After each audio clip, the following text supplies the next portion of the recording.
Done basis पे वो आपका वीज़ा जो है मतलब आपके fake documents simple and short, अगर आपकी स्टडी में गैप है तो उसके लिए आपको एक शी कंपनी से तो आपका एक्सपीरियंस लेटर चाहिए होता है जो है वो लगा के और प्रॉपर तरीके से आप अपना वीज़ा एप्लीकेशन फाइल करें। अच्छा, डन बेस बेसिकली वो अप्लाई कैसे करते हैं, आप उनको जस्ट पासपोर्ट पिक्चर CNIC की कॉपी दे देते हैं या FRC वगैरह दे के और कहते हैं कि भाई मेरा बिस्मिल्लाहिर्रहमानिर्रहीम अस्सलाम वालेकुम। अच्छा, मैंने लास्ट वीडियो में आपसे कहा था कि मैं नेक्स्ट वीडियो जो है डन बेस के हवाले से बनाऊंगा। बेसिकली मार्केट में एक ट्रेंड चल रहा है कि डन बेस वीजा के हवाले से हर दूसरा बंदा आ रहा है और डन बेस के बारे में बात करे। देखिए, डन बेस जो है वो बेसिकली है कुछ भी नहीं, वो आपसे वो पैसा लेने का तरीका है। आपकी वीजा फाइल करने में और वीजा अप्रूवल में या एम्बेसी फीसिस में काफी माइनर फीसिस होती हैं जो आपको पे करनी। जैसे आप US एम्बेसी करें तो $160 उसकी अपनी फीस है।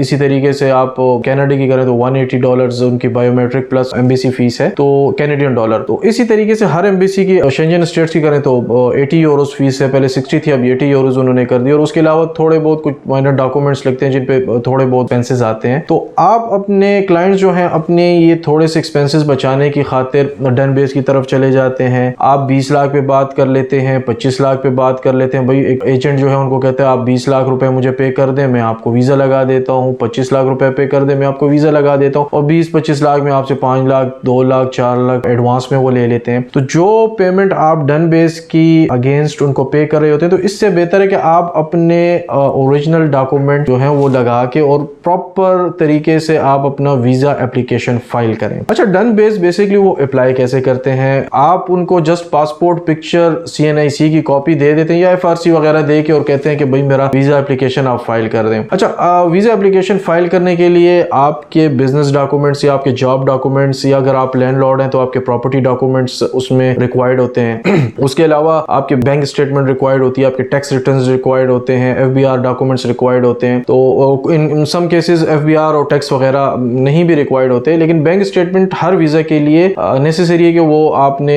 सबमिट करनी है। अब आप खुद सोचें, जब आप एक बैंक जाते हैं और वहां पे बैंक अकाउंट बनाते हैं तो सबसे पहले वो आपसे बायोमेट्रिक लेते हैं। भाई बायोमेट्रिक करें, अपना अकाउंट ओपन करें और पैसे सबमिट करें। तो डन बेसिस पे वो आपका वीजा जो है मतलब आपके fake document simple and short आपके फेक डॉक्यूमेंट जो है वो सबमिट किए जाते हैं। तो जब आपके फेक डॉक्यूमेंट सबमिट किए जाते हैं तो ये बहुत कम लोगों को पता है कि ऑलमोस्ट तमाम एम्बेसीज जो है ये इनके जो सिस्टम है ये इंटरलिंक है। तो क्लाइंट को तो इस बात का इल्म ही नहीं होता और वो बैन हो जाता है या उसे ब्लैक लिस्ट में डाल दिया। ब्लैक लिस्ट तो नहीं कह सकता, बैन कर दिया जाता है। या आप UK के रूल रेगुलेशंस में भी देख सकते हैं, US इमिग्रेशन के रूल रेगुलेशन में भी देख सकते हैं और कनाडा के रूल रेगुलेशंस में भी आप देख सकते हैं कि वो आपको कंप्लीटली बैन कर देते हैं। और जब आप फॉर एग्जांपल आपने कनाडा का वीजा डन बेसिस पे किसी को कह के अप्लाई किया, उसने आपके फेक डॉक्यूमेंट्स लगा दिए, आप उन्होंने बैन कर दिया। देन आप सेकंड ऑप्शन की तरफ जाते हैं, US की तरफ। आप US को करते हैं तो आपको ख्याल ये होता है कि चलो मैं वहां से तो रिफ्यूज हो चुका हूं लेकिन अब मुझे US की तरफ जाना चाहिए। तो मैं आपको यहाँ पे ये बताता चलूं कि मेरे भाइयों, आप लोग वहां भी ब्लैक बैन होते हैं क्योंकि उनके पास रिकॉर्ड अवेलेबल होता है। अच्छा, वीजा जो बेसिकली लगता है वो आपकी प्रोफाइल के ऊपर लगता है। अब प्रोफाइल क्या होती है मैं इन शॉर्ट वो भी आपको बता देता हूं कि प्रोफाइल क्या है। देखें, प्रोफाइल फॉर एग्जांपल एक बंदा है, वो बिजनेसमैन है। अब बिजनेसमैन की जो कंपनी होती है, चाहे वो जिस टाइप का भी बिजनेस कर रहा हो, वो रजिस्टर होती है। अब वो किस इदारे के साथ है, मैं सिंपली एक ट्रेवल एजेंसी ले लेता हूं। तो अगर ट्रेवल एजेंसी है तो वो टूरिज्म के साथ रजिस्टर है, उसका लाइसेंस की कॉपी चाहिए होती है, उसकी टैक्स रिटर्न्स चाहिए होती है, FBR की कॉपी चाहिए होती है, उनकी जो बैंक स्टेटमेंट होती है। लेकिन बैंक स्टेटमेंट जो होती है वो आपको बिजनेस अगर आप दे रहे हैं तो बेहतर ये है कि आप सेविंग भी दें, क्योंकि बिजनेस स्टेटमेंट आप अपने ट्रैवल के लिए नहीं यूज कर सकते। तो आपकी बैंक स्टेटमेंट भी चाहिए होती है। तो बेहतर ये है कि ये आपकी एक प्रोफाइल है। तो वीजा जो अप्रूवल होता है तो वो इसी प्रोफाइल के ऊपर होता है। तो जब डॉक्यूमेंट्स भी आपके हैं, पैसे भी आपके हैं, तो किस बात का डन बेसिस। तो प्लीज इस किस्म के स्कैम से अपने आप को बचा के रखें। मुझे ये क्वेश्चन भी आ जाता है, लास्ट वीडियो में मैं इस क्वेश्चन का आंसर देना भूल गया था कि भाई हमें कौन कौन से डॉक्यूमेंट जो है वो वीजा एप्लीकेशन के लिए रिक्वायर्ड होते हैं। तो देखें, इसमें डिफरेंट टाइप ऑफ वीजाज होते हैं, तो हर वीजा के लिए अपनी डॉक्यूमेंट सबमिट करने पड़ते हैं। जैसे स्टडी के लिए अगर आप कह दें तो उसमें स्टडी डॉक्यूमेंट्स भी होते हैं, उसमें आपके जस्ट एडमिशन के लिए स्टडी डॉक्यूमेंट्स आपके रिक्वायर्ड होते हैं। अगर आपकी स्टडी में गैप है तो उसके लिए आपको एक शी कंपनी से, आपका जिस कंपनी में आप जॉब करें तो आपका एक्सपीरियंस लेटर चाहिए होता है। देन जब आप एम्बेसी की तरफ जाते हैं तो डिफरेंट कंट्रीज की डिफरेंट रिक्वायरमेंट है डॉक्यूमेंट्स की। तो जब आपने किसी भी कंट्री के लिए करना हो तो वो आप हमसे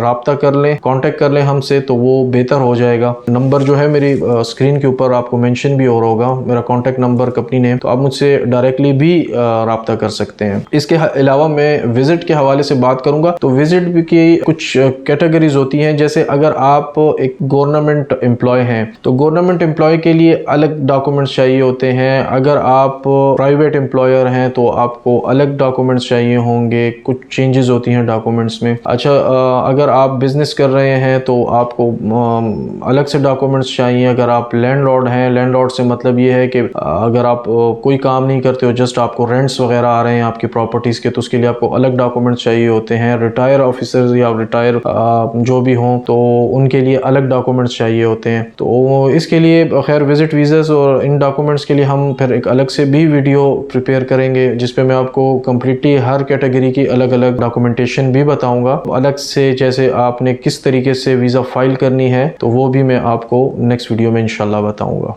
और मज़ीद मालूमात के लिए आप हमारे ऑफिस विज़िट कर सकते हैं या नीचे दिए गए हुए नंबर पे कांटेक्ट कर सकते हैं। शुक्रिया।